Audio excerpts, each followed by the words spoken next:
বিসমিল্লাহির রহমানির রহিম। বাংলাদেশ বীর শ্রমিক ফেডারেশন অভিনন্দন শুধু 2024-25 অর্থ বছরের বাজেটের আলোচনা আজকের সভার সভাপতি, বাংলাদেশ বীর শ্রমিক ফেডারেশনের সভাপতি ও উপস্থিত কেন্দ্রীয় নেতৃবৃন্দ এবং আমার সম্মুখে আমার প্রিয় শ্রমিক ভাই বোনেরা এবং সম্মানিত সাংবাদিক ভাইয়েরা, আপনাদের বাংলাদেশ বীর শ্রমিক ফেডারেশন পক্ষ থেকে আন্তরিক শুভেচ্ছা ও ধন্যবাদ জানাচ্ছি।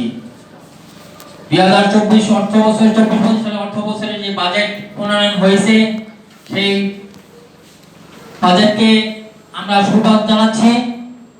পাশাপাশি একটা দুঃখজনক ঘটনা, সেটা হলো আমাদের একটা মূল দাবি ছিল বিলের উপর আরোপিত 10% যে কর, এটা প্রত্যাহার করতে, সম্পূর্ণ প্রত্যাহার করতে দাবি ছিল।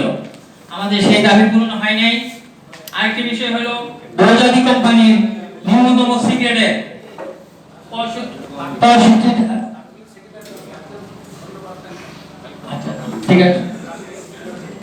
ঠিক আছে, আমি আমার বক্তব্য এখানে সমাপ্তি ঘোষণা করছি। আজকে সভা মাননীয় প্রধানমন্ত্রী ও মাননীয় অর্থমন্ত্রী, মাননীয় আদেশ বোর্ডের চেয়ারম্যানকে ধন্যবাদ জানিয়ে আমি আমার সমস্ত বক্তব্য সমাপ্তি করছি। জয় বাংলা, জয় বঙ্গবন্ধু, জয় হোক মেহনতি মানুষের। সকলকে ধন্যবাদ।